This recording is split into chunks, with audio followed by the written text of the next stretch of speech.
Jadi orang sekarang sulit sekali mengasihi, apalagi mengampuni. Karena di dalam kasih itu ada pengampunan, dan pengampunan itu yang paling berat. Dan lebih berat mana? Mengampuni romo paroki atau mengampuni pasangan Anda? Lebih berat mana itu, Ibu?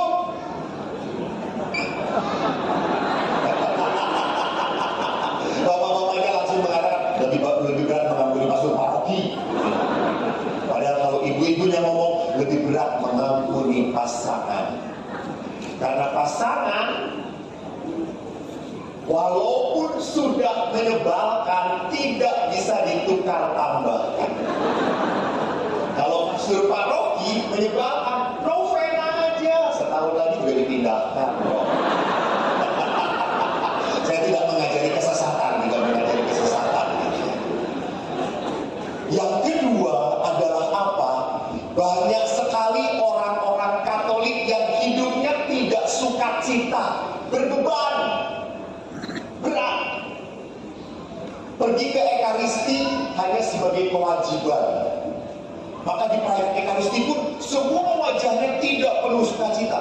Kalau bahasa Paus, semua wajah yang ke Ekaristi seperti orang pulang dari kuburan. Apalagi kalau sudah bagian kolektif, makin berat saja.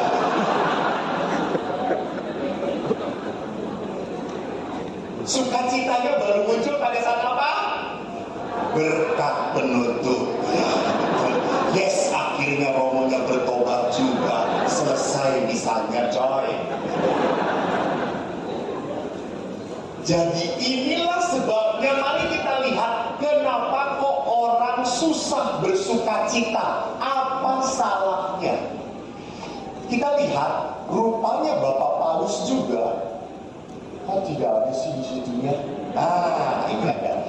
Bapak Paus itu di dalam surat seruan apostolik yang dikenal dalam Evangelii Gaudium, nggak nyampe. Oke, ini dikatakan di artikel kedua, Bapak Paus Fransiskus mengatakan apa? Bahaya besar dalam dunia sekarang adalah apa? Orang-orang diikuti semangat konsumerisme. Apa itu konsumerisme? Menghabiskan dan menikmati. Kalau udah bosan, buat. Sama dengan pasangan juga kayak gitu. Maka beberapa orang berdoa di depan Bunda Maria setelah 15 tahun perkawinan. Saya pernah mendengar ibu-ibu berdoa di depan Bunda Maria. Kebetulan saya di samping dia. Namanya ibu-ibu berdoanya tidak bisa membedakan antara berbisik dan berisik. Kan gak mungkin ibu-ibu itu tenang doanya. Rasulullah bilang, Tuhan, 15 tahun yang lalu telah kau berikan sang kekasih jiwaku. Tapi setelah 15 tahun berat Tuhan, berat Tuhan. Jadi kalau kau mau ambil silahkan sekarang. Tapi itu tidak ada, tidak berlaku bagi ibu-ibu di Banjarmasin. Itu berlakunya bagi bapak-bapak di Banjarmasin. Jadi itulah sebabnya kenapa banyak sekali pasangan keluarga muda bentrok sedikit, merasa kita sudah tidak cocok, bubar, tidak datang ke Bapak Uskup. Bapak Uskup minta anulasi. Sedikit-sedikit anulasi, menderita sakit hati sedikit, lapor pada ibunya. Maaf, ibu mertuanya pun kadang-kadang, jadi setan juga. Ibu mertua pun berkata, ya sudah, kalau tidak cocok pulang aja nak, pulang. Tinggalkan si borokokok itu, tinggalkan. Ini kan nasihat macam apa gitu ya. Jadi merasa bahwa kalau sudah tidak bisa apa-apa lagi, sakit, udah Tuhan gak kuat gitu. Pasti Tuhan pun di atas akan berkata, yang milih kamu, yang milih kamu. Jadi Bapak Ibu terkasih, lihat bahwa hati-hati di dalam gereja, di dalam kehidupan, kita seringkali melihat orang-orang yang terbelenggu hidupnya kepada apa? Kepentingan dan kepedulian diri sendiri. Jadi kalau orang hanya memikirkan dirinya sendiri, pasti tidak punya waktu untuk memikirkan orang lain. Ibu-ibu, bukan di sini, sekali lagi bukan di sini, sibuk memikirkan episode selanjutnya drama Korea. Gimana dia ya? Aduh, jadi cerai enggak ya? Kalau cerai bareng dengan saya saja, saya mau deh.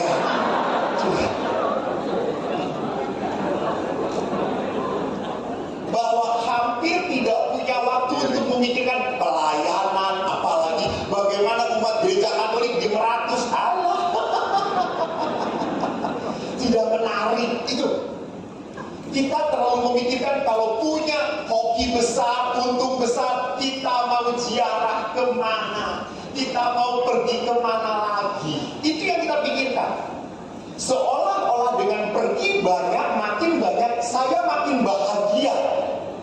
Saya makin bahagia. Dulu saya berpikir kalau sudah jadi romo pasti bahagia. Saudaraku, rupanya tidak. Dan saya berpikir setelah jadi romo terkenal, saya lebih bahagia. Rupanya makin menderita. Apalagi nanti kalau sudah sesi foto-foto dengan ibu-ibu. Aduh Tuhan Yesus. Ibu-ibu tahu Bapak Uskup, para romo, doa saya adalah Yesus engkau andalan. Itu doa saya. Saya selalu, karena kalau dipoto ibu itu lengket kepada saya, semua ditempelkan. Dia pikir saya ini tembok yang tidak punya perasaan. Nempel, ayo romo. Saya cuma Yesus engkau andalan. Yesus. Jadi semua yang nempel saya anggap lato-lato.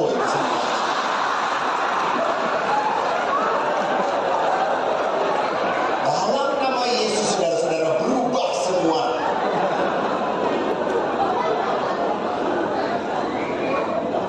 Jadi perhatikan di sini bahwa kalau kita hanya berpikir saya bisa bahagia kalau ini, kalau itu, maka saya tidak pernah punya waktu untuk membahagiakan orang lain. Dan lebih bahayanya apa? Dikatakan di dalam Evangelii Gaudium, next, dikatakan akibatnya pertama, suara Allah tidak didengar lagi. Hati-hati. Sekarang masa prapaskah, ya, masa prapaskah itu cirinya bertobat. Beberapa minggu lagi Anda harus pengakuan dosa. Dan di Bandung, kalau pengakuan dosa, umat selalu cari romonya tua, mau mati, muda. Pasti. Dan tidak dikenal. Jadi dosa seperti apapun, 3 salah Maria, 3 salah Maria, 3 salah Maria. Selesai. Saya pernah di katedral membantu pengakuan dosa. Saya sedang duduk tenang-tenang. Tiba-tiba ada anak SMP, dia buka, wih, Romo Eko, dia nanya lagi. Kurang aja seperti dia setan saja.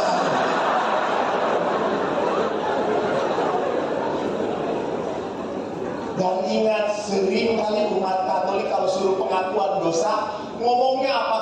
Aduh Romo, apa ya dosanya ya? Kosong kata saya. Pernah mama, yaitu tahun 2018 ngaku dosa kepada saya, 2019 ngaku dosa lagi. Lalu dia kata, Bapak ampunilah aku orang berdosa ini. Dosa-dosa saya, Romo masa lupa tahun lalu? Stres tapi Romo, Ma udah lupa saya. Romo kok bisa lupa? Saya aja yang berdosa nggak lupa. Ya karena mama yang terus melakukan. Jadi kita berpikir bahwa sakramen pengampunan itu adalah tempat untuk melaporkan. Maka cari yang tidak kenal. Bapak Ibu, romonya tidak akan ngomong apa-apa. Enggak. Dan itu tadi, orang lama-lama suara Allah tidak didengar, maka merasa berdosa kurang. berdosa walaupun itu salah. Misalnya jualan. Nah, kalau jualan kan pinter toh. 500 Ci, ini berapa Ci? 750. 500 Ci, itu 750 itu udah modal. Udah segitu itu paling murah, cari toko-toko lain kagak ada. Padahal modalnya cuma cepet, saudara-saudara. Enggak, kurang ajar. Boleh cari pantau, boleh gitu. Boleh cari untung, boleh. Tapi manusiawi sedikit. Sudah dapat untung 400.000, toh kolektor pun goceng.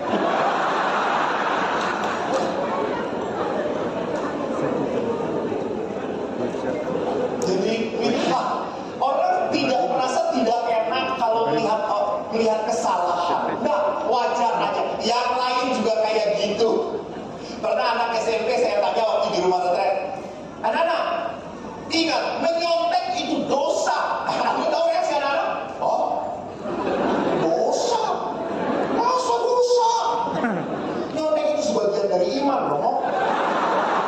Kata saya itu kenapa sebagian dari iman? Lu kita berdoa pas ada saat nyontek, Tuhan semoga gurunya nggak melihat, semoga gurunya nggak melihat. Kita berdoa itu semua. Nyontek itu dosa kalau ketahuan. Dosanya apa? Apes. Hati-hati. Lama-lama orang tumpul pada rasa bersalah. Dan yang kedua adalah apa? Sukacita Tuhan tidak dirasakan lagi. Maka orang itu cari kepuasan. Mas, lebih baik jangan gambar saya, di gambar saya jelek. Ini itu bisa aja. Misalnya aja multimedia. Oke, thank you. Nah, itu lebih bagus. Next. Ya, yang kedua, akibatnya apa? Sukacita kasih Allah tidak dirasakan lagi.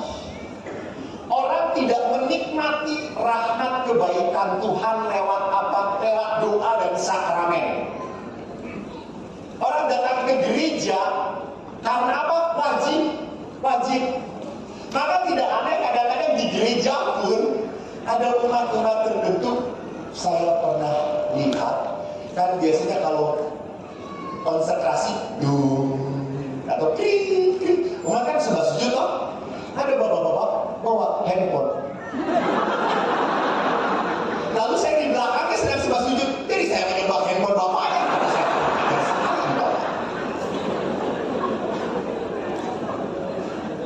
Tadi juga orang pada saat ekaristi masih bisa sempat apa? Nelpon. Iya, kalau itu Tuhan yang manggil dia, pasti sudah mati dong kalau Tuhan manggil dia. Dia masih sempat-sempatnya, halo, jangan kemahalan itu, jangan kemahalan.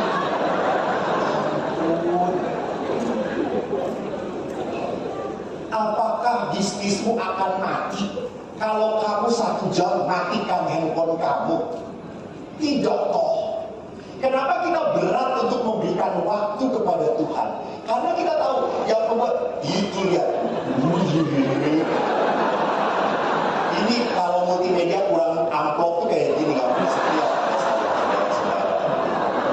Saya 2 kali lipat, coy. 2 kali lipat berbayar.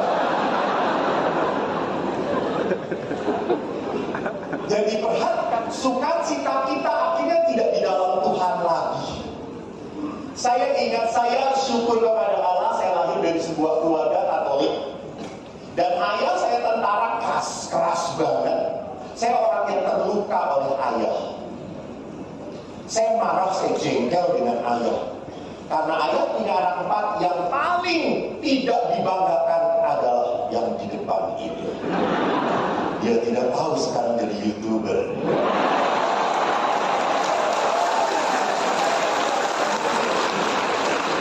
Ingat, kata Romo Jojo, batu yang dibuang akan menjadi apa?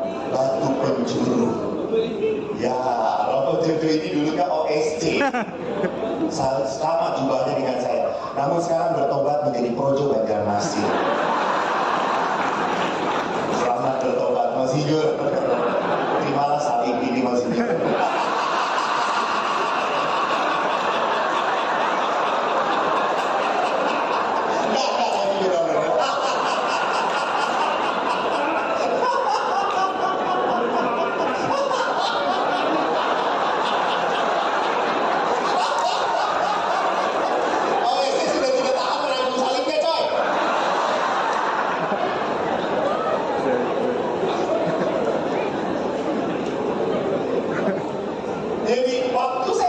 dididik oleh ayah. Ayah itu selalu setiap hari rosario saya dengan ayah.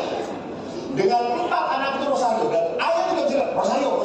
Hampir semua anak mulutnya kayak apa, kayak dikondein. Rosario. Maka kalau udah rosario kita salam Marianya cepet-cepetan. Salam Maria berapa dosa selamat. Sudah beri kepada anak kami yang bisa. Kita jengkel sudah kebagian ayah. Ayah itu sangat devosional. Salam Maria. Lalu kita cepat.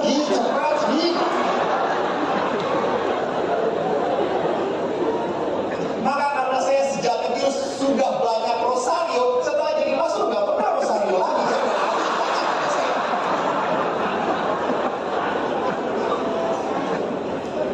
Jadi lihat bahwa bagaimana kita seringkali sukacitanya bukan di dalam doa, bukan di dalam pelayanan, bukan di dalam perbuatan kasih, tetapi di dalam apa? Hal-hal yang menyenangkan. Cia ba, hal senjata, apalagi yang namanya santan.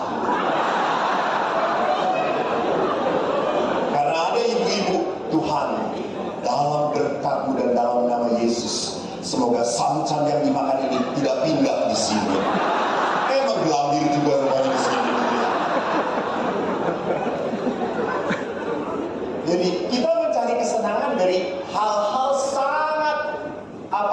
sangat sensitif, indera kita, yang kita dengar, yang kita lihat, yang kita cecapi. Kita lupa untuk mencari sukacita di dalam Tuhan. Dan yang ketiga, akhirnya apa? Keinginan berbuat baik pun berkurang. Kita selalu berpikir kalau saya ngasih nanti habis, nanti kurang. Harta saya kan untuk 7 turunan, ini baru 3 turunan, harus dihitung-hitung. Saya suka ngomong, Bapak Ibu, tolong ya, jangan punya waktu habis cari duit, setelah tua piansui, nggak bisa apa-apa. Duit yang dikumpulkan hanya untuk beli tisu.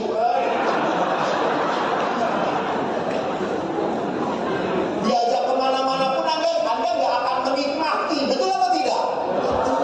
Jadi Anda yang capek-capek yang menikmati, anak Anda bodoh.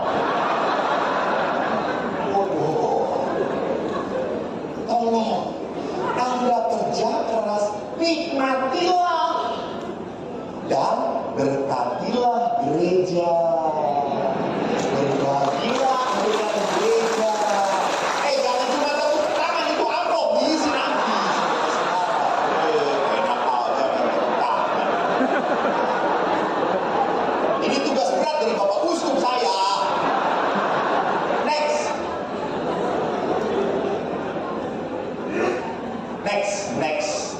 Oke, thank you. Kebablasan. Maka lihat, ada 3 hal yang bisa membuat kita jauh dari Tuhan. Ingat, kemewahan, kepuasan duniawi. Bapak Ibu, tidak salah kita mohon berkat Tuhan. Nggak salah. Kita mohon rezeki dari Tuhan, nggak salah. Karena doa Bapak kami pun mengajarkan apa? Berilah kami rezeki. Nah, sehari-hari, bukan bertahun-tahun. Sehari-hari. Gereja pun memperlihatkan gereja. Doa Bapa kami adalah doa utama, unggul. Tuhan pun mengajarkan kita memohon. Tetapi Bapak Ibu, jangan hanya kita puas dengan berkat Allah sampai kita lupa pada pemberi berkat. Kita senang menerima berkat, tetapi tidak mau punya waktu untuk bertemu dengan sang pemberi berkat. Setan pun bisa memberi rezeki pada kita. Bisa. Saya pernah suatu kesempatan waktu di rumah retret, Romo Jojo tahu, saya 25 tahun di rumah retret. Saya sekarang tinggal di paroki. Ini paroki kedua. Paroki pertama saya di Tebing di Medan, paroki kedua saya sekarang di Jakarta. Dan setelah ini saya akan kembali lagi ke rumah retret. Memang passion saya di rumah retret. Saya waktu di rumah retret ada ibu-ibu datang kepada saya pakai mobil Kijang kotak yang jelek datang.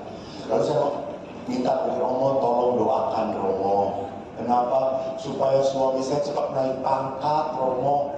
Dia pegawai negeri supaya naik pangkat. Ini Romo dari dulu ya Romo sudah 20 tahun kerja, mobilnya cuma Kijang kotak. Dan pagi-pagi itu kalau mau di starter harus tetangga manggil 5 tetangga mendorong dulu baru bisa maju Romo. Oh gitu ibu, ya oke, kita berdoa bu. Lalu saya bawa ke sakramen Maha Kudus, kita berdoa bersama-sama. Apa yang terjadi?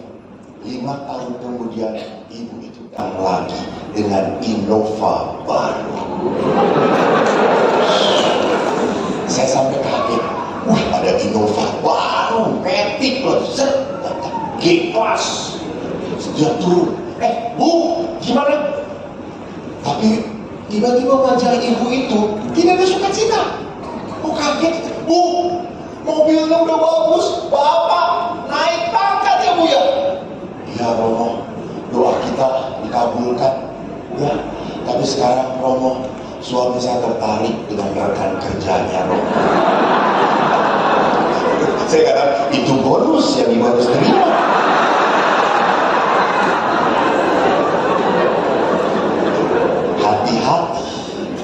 Hati-hati. Berkat kalau kita salah menggunakannya justru akan menjadi musibah dalam hidup kita. Hati-hati. Dan yang kedua adalah apa? Kelemahan manusiawi.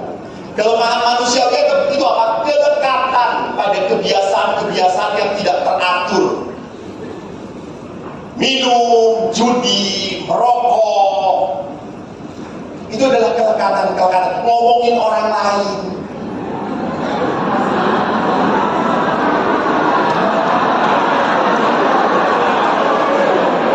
Lihat semuanya. Nah, kamu oknumnya. Kan itu bedanya ibu-ibu, bapak-bapak itu bu. Kalau kumpul gak akan banyak ngomong. Kalau ibu-ibu gak mungkin 5 orang itu pasti 10 orang suaranya. Kenceng banget. Kalau bapak-bapak itu kan di bawah saya lihat bapak-bapak sedang nunggu, sedang ambil ngerokok. Jam mulai jam berapa? 6. Berapa menit lagi? 4. Masih lama ya? Iya. Kalau ibu-ibu ampun, dari terasi dijual di mana sampai operasi kulit di mana diomongin. Jadi perhatikan, kelemahan manusia adalah apa? Dosa-dosa, kebiasaan-kebiasaan yang membuat kita apa? Terjerat pada kesalahan. Maka Bapak Paulus bagus sekali mengatakan, kalau kau sedang berkumpul dengan orang-orang yang ngomongin orang lain, nggak perlu ada ini dosa lo, ini dosa lo, dosa lo. Nggak perlu. Tinggalkan saja. Yang ketiga, penderitaan. Bapak Ibu, setiap orang punya sakit, punya kecewa. Mungkin Anda sakit tubuh Anda, tapi yang lebih parah, kalau udah tubuh sakit, jiwanya juga sakit. Ada beberapa orang yang merasa bahwa pada saat dia punya penyakit yang tidak tersembuhkan, ia berpikir dia dihukum oleh Tuhan. Tapi kalau kita menderita, kita selalu bertanya, apa salah saya Tuhan? Ya toh? Kenapa kok saya seperti ini? Kenapa kok saya bukan orang lain? Dia berpikir bahwa saya kurang berbuat baik, maka saya dapat musibah. No. Sometimes, kadang-kadang tidak ada hubungannya antara penderitaan dan dosa. Kadang-kadang memang seringnya ada hubungannya antara penderitaan dan dosa. Dan ada penderitaan-penderitaan yang sering kali disembuhkan oleh Tuhan, tetapi secara apa? Jiwanya. rohnya. Badannya masih sakit, ya, tetapi jiwanya berdamai. Saya teringat seorang ibu yang kena kanker payudara. Dia pulang pergi ke Lourdes sudah 4 kali ziarah. Pada saat ziarah yang keempat, dia izin dengan anaknya. Nah, mama mau ke Lourdes. Lalu anaknya ngomong, "Nak, ngapain ke Lourdes? Sudah hamil yang keempat, Nak, dan mama masih kanker. Mana mujizatnya?" Lalu mamanya berkata, "Apa? Nah, betul. Mama tidak mendapatkan kesembuhan, badan mama tetap kanker. Tetapi mama berdamai dengan kanker ini. Kalau kanker ini diizinkan oleh Tuhan untuk ada di dalam tubuh mama, mama terima. Ini cara mama mengambil bagian dalam penderitaan Yesus." Lihat, dia disembuhkan atau tidak oleh Tuhan? Disembuhkan. Karena Yesus datang semata-mata bukan hanya mau menyembuhkan tubuh, tetapi Yesus berkata, "Dosamu diampuni." Bapak Ibu ingat ya, Yesus itu bukan hanya memikirkan keselamatan kita di dunia. No. Bagi Yesus yang penting adalah keselamatan kekal. Bukan hanya sekarang ini. Makanya seorang bapak juga mengeluh, "Romo, saya sudah capek, sakit, ke dokter mana-mana, habis banyak, gak sembuh-sembuh. Sudahlah, dipanggil saja oleh Tuhan. Saya gak tahan." Lalu saya berkata, "Pak, gak boleh, Pak. Jangan kehilangan iman. Coba satukan penderitaan Bapak dengan penderitaan Yesus. Bisa menjadi silih. Silih itu apa? Silih itu adalah cara kita supaya kita mohon pengampunan dari api penyucian. Tolong menderita di sini sebagai tanda supaya saya disucikan oleh Tuhan. Sehingga penderitaan di api penyucian tidak berkepanjangan bagi saya." Itu silih. Dan akhirnya Bapak ini dengan rendah hati bisa menerima. Dan penyakitnya masih ada. Ada beberapa kasus juga, saya lucu, pernah mendoakan bapak-bapak dan sembuh. Serangan jantung, saudara-saudara. Didoakan oleh saya, biasanya bablas.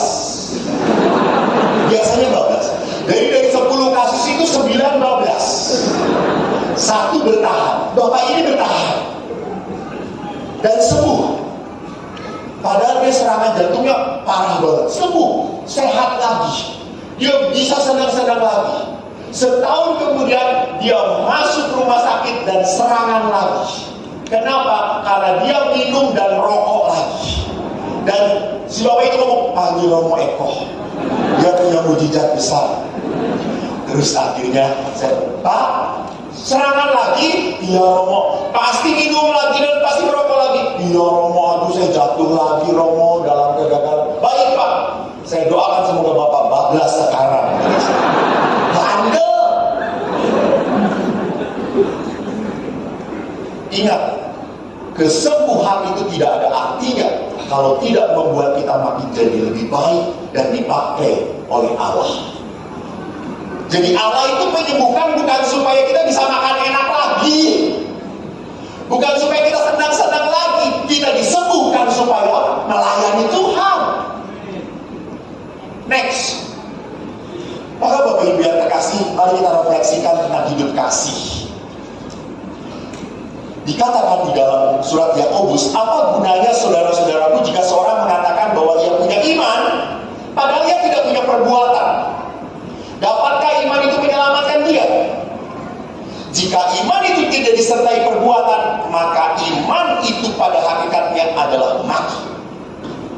Ingat, iman tanpa perbuatan adalah mati.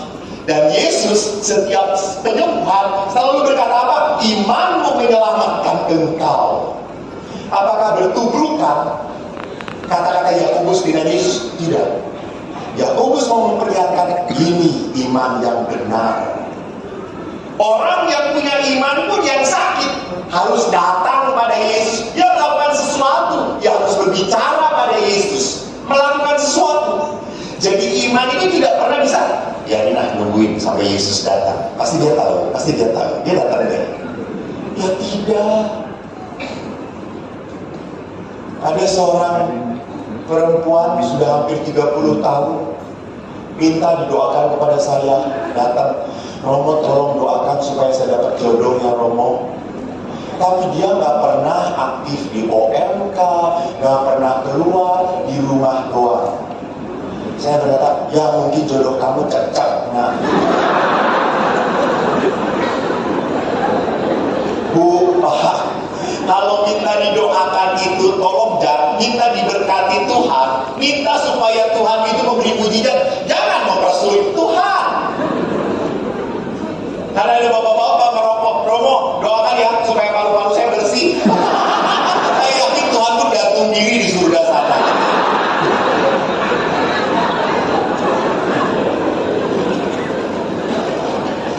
Jadi mari kita lihat di sini bahwa iman itu menuntut sebuah perbuatan. Perbuatan semacam apa? Mari kita lihat di dalam surat Rasul Yohanes yang pertama. Ini tentang apa? Allah adalah kasih. Dikatakan ini sangat favorit sekali. Barang siapa tidak mengasihi, ia tidak mengenal Allah, sebab Allah adalah kasih. Jadi kalau manusia itu mau menghadirkan Allah, bagaimana caranya? Mengasihi. Ya, Mengasihi. betul, mengasihi.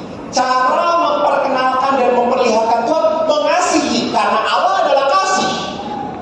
Jadi kalau Anda mau memperkenalkan Tuhan, buatlah tindakan kasih. Tapi hati-hati, tidak semua tindakan kasih adalah memperkenalkan Allah. Tidak. Karena ada tindakan kasih yang latar belakangnya adalah apa? Untuk menguasai. Bisa jadi untuk menguasai. Saya pernah dikasih tas sama ibu itu. Romo, ini tas. Pakai ya Romo. Lalu ditempel. Karena saya sudah punya 2 tas. Tas ini saya kasihkan kepada karyawan. Ibu yang ngasih itu tahu. Dia datang kepada saya, marah langsung, melotot. Sudah saya mata besar, dia lebih besar lagi. Romo ini bagaimana? Dikasih tas, malah diberikan kepada karyawan. Lalu saya, tas yang mana Bu? Itu Romo mahal, itu Romo. Oh maaf Bu, saya sudah punya tas. Maka itu saya lihat karyawan, dia kuliah lagi, dia nggak punya tas, saya berikan tas. Ya jangan kayak gitu Romo. Saya sakit hati, saya nggak akan ngasih lagi pada Romo. Oh ya sudah Bu, nggak apa-apa. Ibu itu sampai sekarang tidak pernah memberi apa-apa pada saya. Tapi saudara-saudara, banyak ibu-ibu yang lain memberikan kepada saya.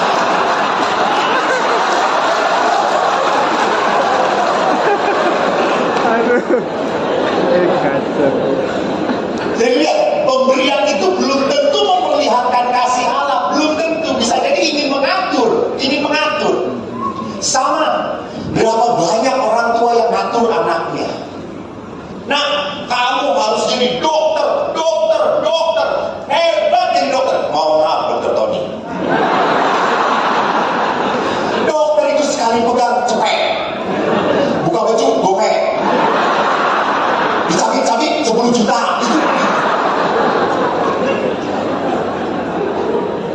Maaf, Dokter Tony. Nanti saya diperiksa langsung disuntik mati, saudara-saudara. Lalu anaknya ini memang pinter dia. Tetapi dia mengatakan, Mam, aku nggak mau, aku mau masuk seni rupa ITB, Pak. Ya, lu kalau mau cari rupa ITB, jalan sendiri, jangan ngomong mama. Anda tahu apa yang terjadi? Ini kisah murid saya. pintar. Dia betul masuk kedokteran Unpad dan berprestasi. Kagum bapaknya yang seorang dokter, kagum banget. Tapi anaknya langsung setelah dia wisuda dokter, dia kasihkan ijazahnya, Pak, Bapak nuntut saya jadi dokter, ini selesai ya Pak, selesai. Saya sekarang mau cari apa yang saya mau, apa yang saya impikan. Menyedihkan. Apakah orang tuanya mencintai? No, dia menguasai. That's not true love. Itu bukan cinta Yesus. Jadi tidak semua cinta menghadirkan Tuhan. Tidak. Cinta yang mengontrol, cinta yang curiga. Apakah setiap istri nelfon suaminya itu tanda cinta? Belum tentu. Pak, ada di mana? Dengan siapa? Kok ada suara wanita?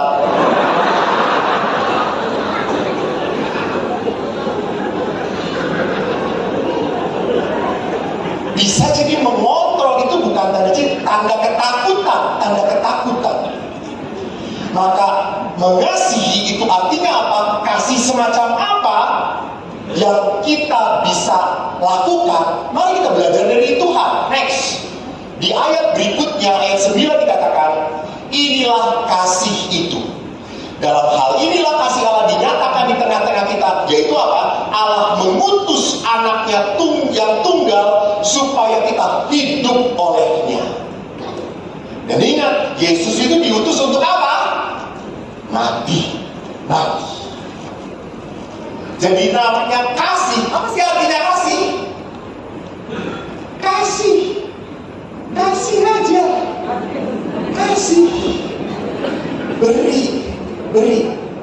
Lihat, ada sebuah lagu, kasih ibu kepada beta tak terhingga sepanjang masa, hanya memberi tak harap kembali, bagai sang surya menyinari. Oh, rupanya ini seusia dengan saya. Sama-sama tuanya kita ya. Karena anak-anak sekarang udah gak ngerti. Lagu Korea baru pop, K-pop Korea tahu. Jadi kasih itu adalah beri. Dan itu Allah. Dan ingat, manusia tidak akan bisa mengasihi kalau tidak tinggal di dalam kasih Allah. Jadi kita itu harus punya pengalaman diberkati Tuhan, disertai Tuhan. Kita harus punya pengalaman Tuhan sayang pada saya. Pengalaman saya menjadi imam, memang saya sejak kecil mau jadi romo. Dan waktu SD kan kita maju ke depan satu-satu. Teman saya ngomong, saya mau jadi polisi. Wah, semua tepuk tangan. Saya mau jadi pilot. Semua tepuk tangan. Saya maju. Saya mau jadi romo. Semua diam. Sampai guru saya berkata, Eko, sekali lagi, yang sadar ya. Berarti ada bertanya. Jadi memang saya waktu mau jadi romo, hampir semua orang tidak percaya karena apa? Saya bodoh. Bapak saya pun sampai berkata, Eko kamu jadi romo, aduh nanti memalukan orang Katolik kok. Kamu tuh bodoh, jadi romo belum ngaplomo, nggak ngerti opo-opo. Ditanya, udah jangan jadi romo, jadi koster saja. Karena saya konsisten, rankingnya 35 dari 37. Itu hebatnya saya, konsisten.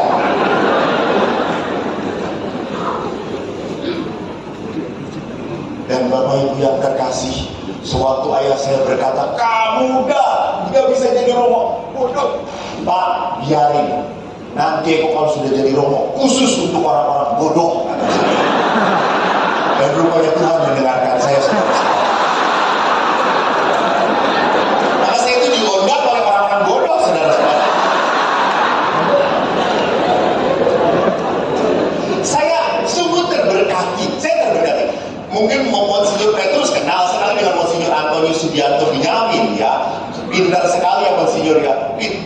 satu kelas dulu, pinter. Beliau tuh kalau belajar cuma yang langsung tahu. Saya tanya percis seperti mesin fotokopi. Saya itu pernah coba cari cara belajarnya. Dia tanya, kalau dia tanya, ini kenapa ada di situ? Saya nggak sepintar beliau. Beliau ini pintar sekali. Dan waktu sekolah, guru yang paling menakutkan bagi saya adalah matematika. Itu seperti mau dihukum mati saya.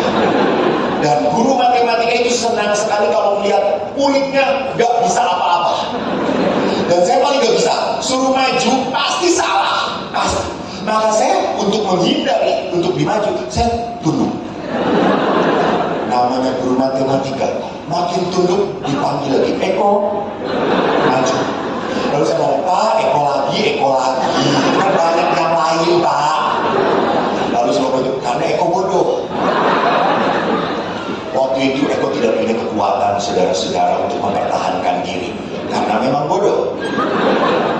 Dan saya, wah, soal seperti apapun, sampai semua teman, guru mana, ini mudah gak? Mudah apa guru? Si Eko tidak bisa. Saya diam, saya sedih. Dan waktu itu saya duduk di samping perempuan yang cantik sekali. Saya senang sama dia. Maksudnya juga pasti jatuh hati maksudnya. Dan Anda tahu setelah saya dibodoh-bodoh, saya duduk di samping, dia berkata apa? Ih, bodoh. Saya cuma diem saja. Malu. Namun saudara-saudaraku yang setelah saya jadi imam, saya memberi retret guru-guru saya. Dan mereka tidak kenal saya. Dulu kan selalu kenal ranking toh. Yang bodoh gak pernah dikenal. Saya bodoh, baik. Gak pernah ngaco, baik. Lalu saya beri retret, guru-guru senang. Romo kalau menjelaskan mudah ditangkap. Terima kasih, bagus Romo. Bu, Pak, saya bisa seperti ini kan dulu murid-murid Bapak Ibu guru. Loh, yang mana Romo? Lalu saya cerita. Di tengah saya cerita guru matematika, oh yang bodoh itu yang lalu saya berkata, Pak, dulu bodoh, sekarang tidak. Dulu Bapak di atas, saya di bawah. Sekarang saya di atas, Bapak di bawah. Bapak berputar ya Pak. Jadi apa yang saya mau katakan bahwa saya bersyukur saya tidak masuk IPA, Uskup Bandung IPA, tetapi tetap jadi Romo. Hanya beliau berkenan di mata Vatikan jadi uskup, saya berkenan di mata Tuhan jadi YouTuber.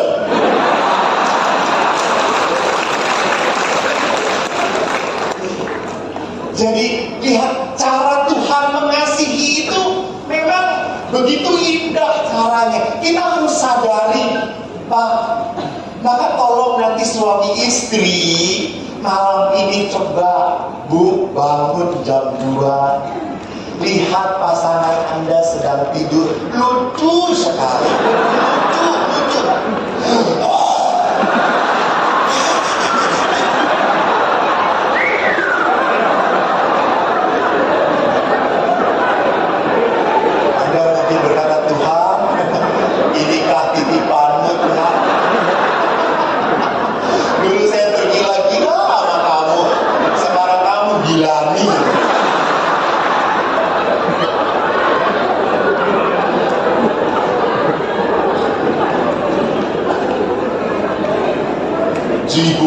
Ibu akan keluar iba hati, betul.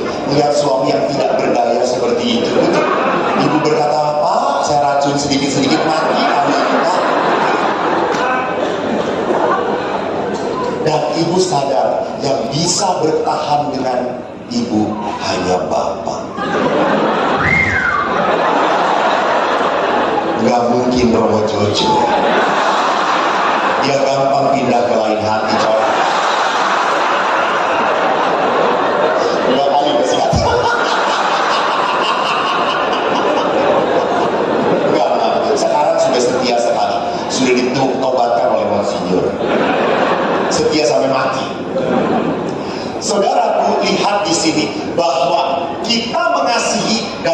mampu mengasihi kalau Allah tinggal di dalam diri kita. Hanya Allah yang memampukan kita mengasihi. Next. Maka lihat di ayat 13. Kasih itu hanya mungkin kalau manusia dikaruniai Roh Kudus, Roh kekuatan. Karena apa? Karena kita dituntut untuk mengasihi orang yang tidak layak dikasihi. Saya harus mengampuni orang-orang yang begitu menyakitkan hati saya. Susah. Kalau mengasihi orangnya enak, baik, tahu diri, tahu terima kasih, sesuai dengan keinginan saya, senang dong. Senang banget. Tapi kalau udah, ya Tuhanku Yesus, sudah dibaikin masih mengkhianati. Kita selalu marah, kecewa, dan tetap Tuhan lupa mengasihi. Saya sebagai pastor, jubah saya putih, hati saya hitam kadang-kadang. Kadang-kadang kemanusiaan saya muncul.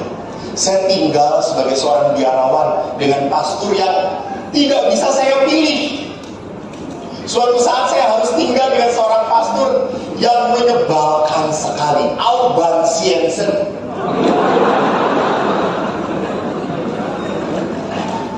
Kalau dikasih tugas selalu nolak, selalu nggak mau. Kita jengkel. Saya pernah, kenapa dia nggak mau? Saya selidiki, tahunya main badminton. Asem kata saya. Uang saku sama, dia makan gaji buta rupanya. Dia mau tugas, dia mau enak-enak doang. Saya jengkel banget. Dan Anda tahu, kalau orang yang menjengkelkan biasanya tenang-tenang saja. Dan yang repot adalah orang yang jengkelnya. Benar atau tidak? Itu kan? Dan dia yang menjengkelkan tiap hari ketemu saya selalu, halo Eko. Saya nggak mau ngomong dengan kamu, nggak menyapa, nggak. Dia, halo Eko, gimana kabar? Saya diem aja. Dan dia tenang-tenang saja setiap hari, halo Eko. Makin membuat saya ingin membunuh dia.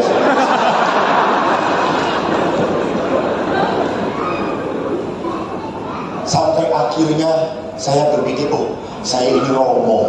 Saya selalu menasehati umat, kalau ada kesulitan berdoa. Maka saya berdoa, Tuhan ubah dia, ubah. Kalau nggak berubah, pindahkan dia. Doa saya jelas, nyata, konkret. Dan setiap malam itu kita doa malam berkeliling. Dan dia selalu berhadapan dengan saya.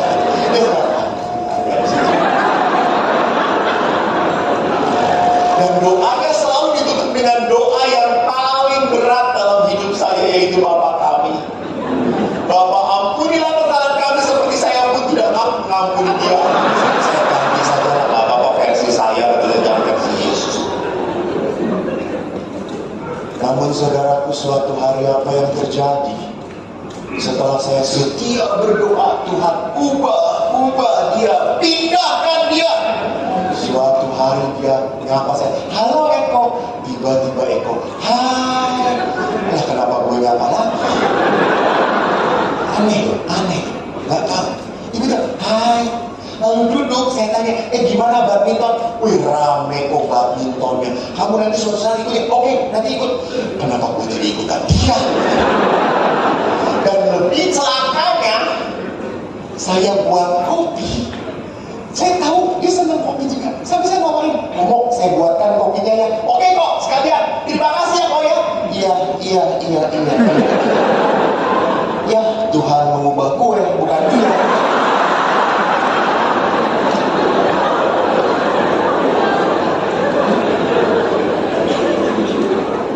Mengerti maksud saya?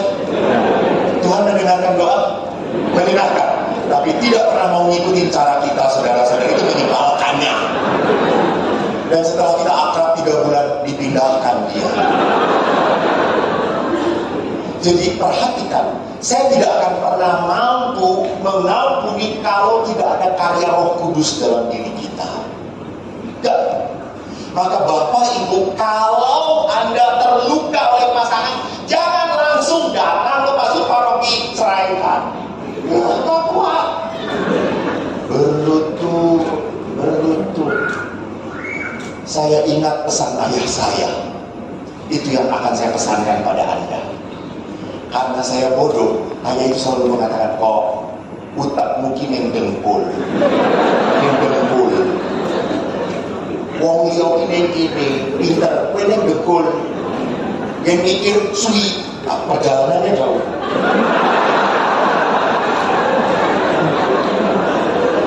Tapi asli loh, Tuhan tidak pernah salah.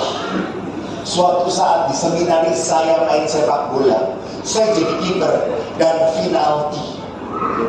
Saya harus jaga gawang, teman saya yang nendang kenceng banget dan percis kena kepala saya. Bola keluar, saya masuk ke dalam. Dan kami menang, saudara-saudara. Saya masuk rumah sakit. Dan hebatnya dokter periksa sampai berkata, kamu hebat ya, ditendang sekenceng itu kamu gak geger otak. Gak mungkin otak saya di sini.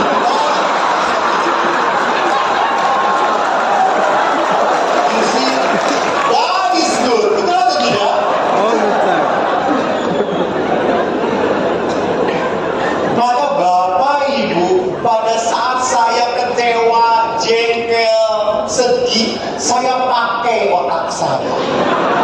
Saya pakai lutut saya untuk apa? Saya berlutut. Saya berdoa pada Tuhan. Tuhan, Eko ndak mampu.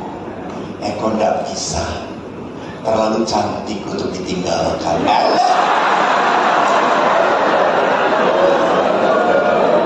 Itu off the record. Emosinya jangan laporkan. Next. Nah, lihat, kita mengasihi karena Allah lebih dahulu mengasihi kita. Maka saudaraku, jikalau seorang berkata aku mengasihi Allah, namun dia membenci saudaranya, maka dia adalah pendusta. Karena barang siapa tidak mengasihi saudaranya yang dilihat, tidak mungkin mengasihi Allah yang tidak dilihat. Dan perintah ini kita terima dari Dia. Barang siapa mengasihi Allah, ia harus juga mengasihi saudaranya. Jadi saudaraku, lihat, kalau Anda rajin berdoa, rajin ke gereja, rajin puji-pujian, bahkan sampai loncat-loncat, sebab Tuhan baik, sebab Tuhan baik, sebab Tuhan baik, maka sangat kekal namanya. Doa Anda dahsyat sampai menghancurkan pintu surga. Tetapi dengerin, doanya sehebat itu, tetapi Anda tidak bisa mengampuni dan tidak bisa berbuat kasih. Omong kosong, bohong.